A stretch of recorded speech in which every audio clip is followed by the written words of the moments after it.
Sri Lanka's population is 22 million people, out of which 12 million comprise of women. Today we've been joined by a very special guest. She is ranked among the top when it comes to tennis in those 12 million women in Sri Lanka. She is none other than Anika Seneviratne, the current national tennis champion. Thank you very much, Anika, for accepting my invitation to feature on the show today. Talk to me, Anika. You are the #1 tennis player in Sri Lanka. Does it add more pressure or does it help you to kind of perform more? I think it's a combination of both. There's definitely a lot more pressure when you're #1 or when you're the defending champion. I won in 2018 and I didn't in 2019, and that brought a lot of comments from a lot of people, and so obviously then coming back this year was very hard. There's a lot. I think it's very mentally challenging to put all that aside, to forget about emotions and past victories, to just focus on the match. But as you said, it's definitely a real boost to know that you've done it before, so it's not impossible. But I think doing it a second time is definitely much harder, because the first time no one's really expecting anything from you, but then the second time it's okay, you've done it before, so why can't you do it again? Now, in 2019, you clinched a bronze medal at the South Asian Games that was held in Nepal, Kathmandu. Can you recall memories from that event? That was actually one of my favorite and most memorable tournaments, because a month and a half before I tore a ligament in my ankle, and my parents, well, my mother especially, thought that there was no way I'd be able to play. So I had to rest for about 3 weeks completely, and there was a lot of, I'd never really had a serious injury before, so this was really new for me and I was really worried. But somehow, by God's grace, it didn't even completely heal, but on painkillers and through physiotherapy, I was able to play, and no one was really expecting anything, least of all me. But then I saw my draw and I knew that I had a really good chance here. And none of the matches were easy. It was a lot of pressure as well, because people were expecting the Sri Lanka tennis team to do really well. So I just remember focusing on each match one at a time, and my quarterfinal was probably my hardest match, because I knew the girl I was playing. I had met her in a few other international tournaments, but I had lost most of the time. 2 out of the 3 times I played her, I'd lost. But the match went really well. I played some of my best tennis, and it was just all around a really good experience. Obviously, India is a worthy opponent when it comes to South Asian tennis. What is your relationship with your opponents in other countries? Mostly good. I'd say I've made some really good friends as well, and I've really gotten to see things from different points of view, because they absolutely love playing tennis. And so when it comes to the Indian team, I can't say I really know many of them that well. They weren't at the same hotel as us. I didn't really have time to get to know them very well, but I did get to know the Pakistani team. And I think there's a strange, but we get along really well, but when we're on the court, there's no room for friendship at all. It's just all about winning the match, and I think that's something that's really important for everyone to learn, especially in Sri Lanka. It's whatever may happen on the court, that's just while you're on the court. When you're off the court, everything is perfectly amicable, and where we try to be as friendly as possible. If my thought process was right, in 2018 was a silver lining in terms of your tennis career in Sri Lanka. You won the singles tennis championship, the national tennis championship, hard court, clay court, doubles champion, mixed doubles champion. Are you satisfied with the manner in which that you have progressed to 2021 from where you were in 2018? Definitely, I'd say 2018 was definitely a very good year for me, but it was also very stressful. I did my O-levels that year as well, so it was a lot of hard work that went into being able to play. I also represented Sri Lanka at the Asian Games that year, and I definitely learned a lot from that experience. I got to play the #1 seed from China, and it was a really different experience for me. I lost, but I played really well, and I got to learn a lot of elements about my game that were really valuable to me that I hadn't seen before, and that definitely translated into me playing nationals that year, and winning was really fantastic. And I think since then I've definitely come a long way in terms of learning how to play certain opponents and play certain matches, and I'm really very happy with where I am now. Obviously, the knowledge of US in terms of where we want to be in future is no-brainer. Sri Lanka is ranked or playing in the Group 2 when it comes to Fed Cup at this point of time. And what is that gap that is holding us between the top players who are winning? I think more than anything, it's the way in which we approach sports in Sri Lanka. The countries, if you look at the countries at the top level, you'd see Singapore, the Philippines, countries like that. And when we actually play against them, you'd be surprised to find that skill-wise, I don't think we're too far behind. It's just in terms of how much resources we're given and how much support we have. I think fundamentally it comes down to juniors in Sri Lanka playing tennis. For me, one of my biggest struggles was balancing my sport with my academic work, and so many of the friends I've made in Sri Lanka through tennis have had to stop or drop out because they just couldn't balance their sport with their academic work. And I think if people in positions of power in Sri Lanka in sport and even in education can see that and start supporting sportswomen and men who have potential from a young age, I definitely think that we can easily bridge that gap and really move up. In terms of the skill when you play tennis, what is that we are lacking compared to them? It depends it varies between the countries. Some of the countries you'd find are much stronger and bigger built and more built than us. So I think it's about how we use what we have to capitalize. So we're not always the tallest people around. Like in comparison to most of my opponents, I'm not very tall.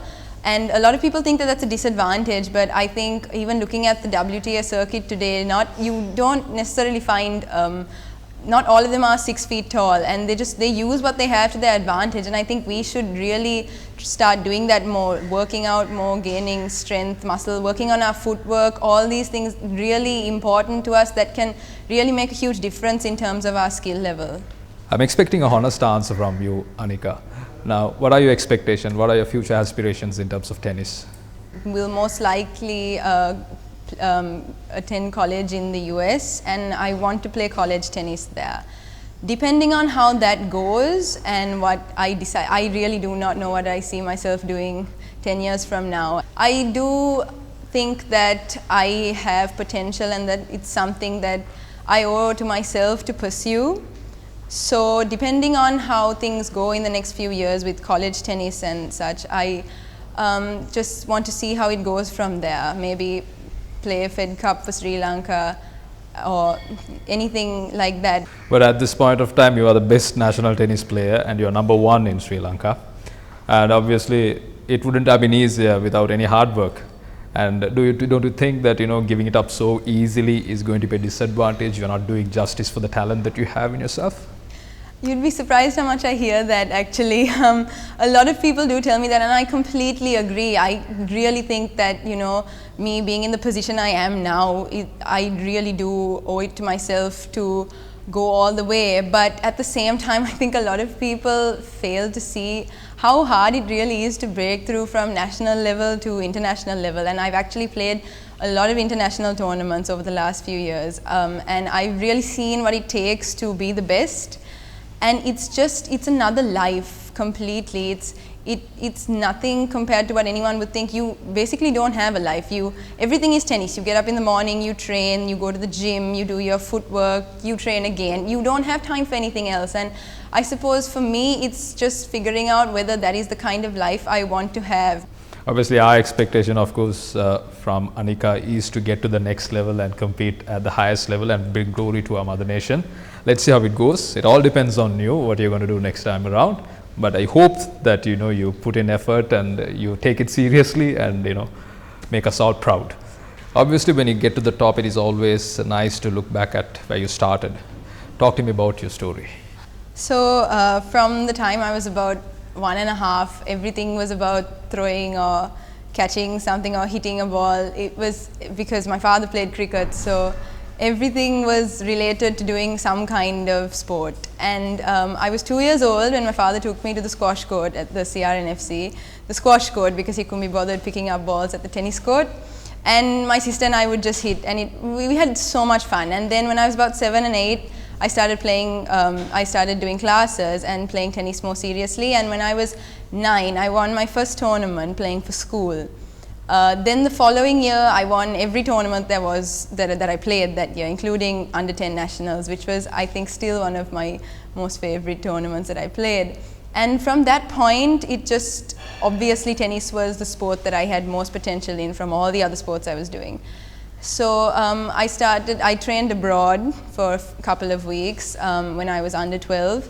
And I think that really gave me the foundation that set me up for everything that came after. So practice was just crazy, but at the time I didn't realize, I thought that was normal. It was 5-6 times a week even, but I really enjoyed it. And then the tournaments came and I was winning, so that was good, but not always. I would lose in the bigger age groups, and there was just this hunger I had to do better, to be the best, and that really translated into the way I played. I hated losing matches, but for me it was just more about playing the game than anything else. I'd have so much fun.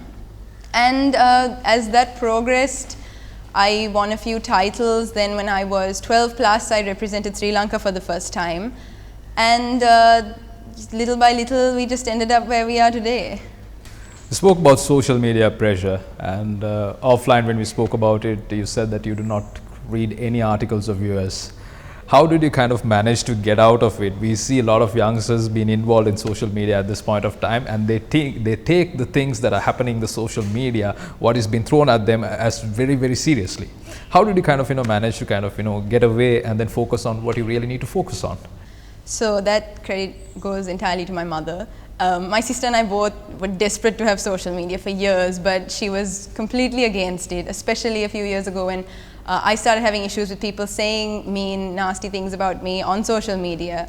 And at that point, I decided that I didn't want to be a part of that. I didn't want to have anything to do with it. And I lost a few matches a couple of years ago, not a few actually, I just lost one match. And there were things that were not very flattering that were said about me and my game and the way I play. So I decided at that point that I wouldn't read anything, good or bad, that people write about me. It's somebody else's opinion, and it has nothing to do with my game or how I see myself or what I want to do. So I decided to stay off social media for the longest time, mainly because of that. Talk to me about your training regime, Anika. So because I go to school also and I'm involved in other sports like netball and athletics, most of my training happens after school. So that can be very tiring because you get up at 5 in the morning for netball practice 2 or 3 times a week, and then you go to school, and then you come home, you have lunch, and then it's straight to the court. So generally there's about 2 hours of training a day, sometimes less, sometimes more, depending on situation. So closer to exam time it would be less, closer to match time it would be a lot more, sometimes even up to 4 hours before matches. And then you have the hour and a half in the gym or on the court doing footwork. So there is a lot of hard work that goes into it. For me, I don't have a set training schedule as such because I do so many other activities, and so my tennis training schedule needs to be a bit more flexible. But I do go abroad. Well, before the situation with coronavirus, I did go abroad to Malaysia to train. So I would go maybe once every 3 months or so to train for about 2 weeks. And there it's all tennis, so there's about 6 hours of training a day. And it's really tough, but at the end of the day, you see it pay off at the match. So, how do you manage academics and tennis? So fortunately, I've had tuition teachers who've been very lenient, and school teachers. School has been quite understanding with allowing me to travel for tournaments and remain in school. It's really, at the end of the day, and I know everybody says this, but it's the truth, it's all about time management. And I particularly really struggle with that because you come home after a long day of training, and it might be only 6 o'clock in the evening, but you just want to sit with your feet up on the couch and have dinner and just relax. But you can't because you have essays or a test the next day and you really have to study.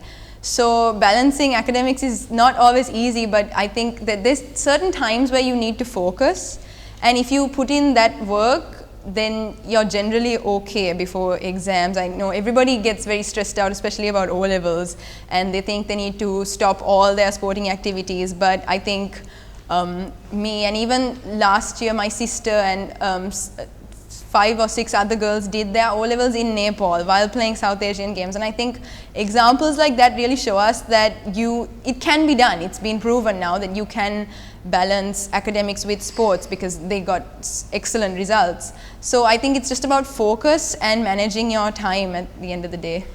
Do you follow any other sporting personalities that inspires you? Not particularly. I do really admire Serena Williams. She's a fantastic player, but more than anything, just the way she handles herself off the court. She's someone who has taken so much hate for being just for being a woman who is colored skinned, and I've seen and read so many articles about her and what she's had to go through and the comments that have been made of her and the way she's handled it. I really love that. I think she's a real inspiration, particularly to women who play tennis in Sri Lanka, because there is a lot of discrimination against us. We are paid significantly less prize money and nobody seems to care, and the women's doubles winners don't even have a board at the SLTA with a list of winners, whereas the men's singles has it, the men's doubles has it, women's singles has it, mixed doubles has it, but for some reason only the women's doubles doesn't seem to have it. And my sister and I seem to be the only two girls in tennis who have a huge problem with that, because if you tell anyone else it's, oh, but what can you do, that's the way they are. And I don't think they should be allowed to be like that. I mean, what is different between women's doubles and men's doubles? We're playing almost the same number of matches, same number of sets, and we do put in a lot of hard work too, so I think we deserve a board with our names on them. And so yeah, for like Serena Williams, definitely one of my most I really do admire her, but other than that, when it comes to sports, I don't really have any idols as such. According to what Anika said, there is not even a board put in to indicate the winners of the National Tennis Championship when it comes to doubles women's. And this particular request goes on to the Sri Lanka Tennis Federation, because girls have put in a lot of hard work to get to the level where they are right now, and it is necessary and it is important that they have been given the right recognition. You spoke about your sister's presence during your darkest moments. Talk to me about the challenges that you faced along the way. So there have been many. As I said before, there were issues with people being nasty about me on social media and so many other things. And I've learned that at the end of the day, she and I really only have each other. And she has, through everything, she's always been there for me. And last year, before Clay Court Nationals, after COVID, that break period that we had really showed me what life without tennis would be like. And I actually loved it. I got to spend so much time with my friends, I got to focus on my studies, do so many other things that was so much easier without this pressure of having to play tennis. And going back was so hard for me, because it was almost like all this time tennis had been an obligation, something that I always just did without questioning it. But now it was like, okay, there's so many other things I could do. But when I really didn't want to play, my sister and even my parents were really there for me, and you know, they said, this is something that you've done so far, why give it up now? So with the greatest difficulty, I did get on the court and I played. And my sister is the one who's there for me whether I win or lose all the time. It doesn't really make a difference. Indian tennis player Rohan Bopana has expressed his interest in terms of working with the Sri Lankan tennis players with the involvement of Minister of Sports, Honorable Namal Rajapaksa. Do you think that he can make a difference in the tennis fraternity in Sri Lanka? I hope that, you know, through all this support that Sri Lanka tennis is getting, that they really do make use of it, because we have so much potential, and I think a lot of that has been lost recently, because I think my generation really did have so many promising players, and you don't really see many of them now, because they've either dropped out because they couldn't balance it with their academics, or because, you know, they realized that they had better futures elsewhere. And I really hope that now, through all this support, I'm sure the SLTA will really make use of it to really nurture our young players and the teenagers we have now who really do love the game and want to go all the way. And I think they need a lot of support in terms of even convincing their parents that sport is a viable alternative to academics, and help them, you know, balance their lives like that. And so I hope that they find ways to be able to promote tennis as a profession and make people see it from that perspective. Obviously, when you get onto the court, you're going to be by yourself, but definitely there would have been a lot of people help you out along this journey. Talk to me about who are the people behind your success up to this point of time. So for me personally, I give all the glory to God for my success, because I know that it's just I feel so blessed to have achieved everything that I have. And other than that, my parents have been behind me the whole way from the time I was 9 years old. They've sacrificed so much to help me train and to come watch my practices, and they've just been on top of everything, and I wouldn't be here without them. I think more than anything, my sister has been my biggest source of support. She's at almost every match, she's there. My darkest moments when I don't even want to play anymore, she's the one who's, really been there for me. And even in the doubles matches when I don't feel like playing because I'm tired after singles, she pushes me to really be better than I am. And I've really been blessed with some amazing coaches who really support me and who have been understanding of the fact that I do want to do other things in my life. So they've been very flexible and lenient with practice schedules. Apart from that, my friends I've met recently, last year, I've made a few friends who've really shown me that I'm not alone, that there are other sports that are as demanding as tennis, and that to be the best at anything requires a lot of sacrifice. And their example of how they have given up so much to achieve what they have in their sport has really inspired me. Anika, you spoke about the challenges that you faced from the time that you started the sport of tennis. If I ask you to give a message to a 12-year-old girl who is starting the sport of tennis and anyone who is playing tennis from there onwards, what is that you want to tell? More than anything, I think tennis is actually a really enjoyable sport, and it's something that you can have a lot of fun with. I think playing for school is one of the best things you can do, because public schools is such a fun tournament. People who don't play tennis look forward to the public schools tournament. It can really bring people together, and it can help you make a lot of new friends. But at the same time, when you play competitively, you have to be ready for a million challenges that you never saw coming. People are not going to be what you thought, and the game is going to really make or break you. And I think it comes to a point, especially when you do win a lot, where there is so much pressure, you sometimes feel like you don't even want to continue anymore. But at that point, it's really when you have to find that love that you once had for the sport, and just not allow anybody else's judgment decide what you want to do and whether or not you want to play. And I think when you're 12, 13, 14, I think even when you're 18, ultimately you should be enjoying what you do, and you should be having fun without worrying about winning or losing or whatever else goes with it. Obviously, the expectation, once again, as I said, is for Anika to get to the next level and bring glory to our motherland. Thank you very much for accepting my invitation to feature on the show. And on behalf of the Sports Centre, we wish you all the best and good luck in your future endeavours. Thank you so much for having me.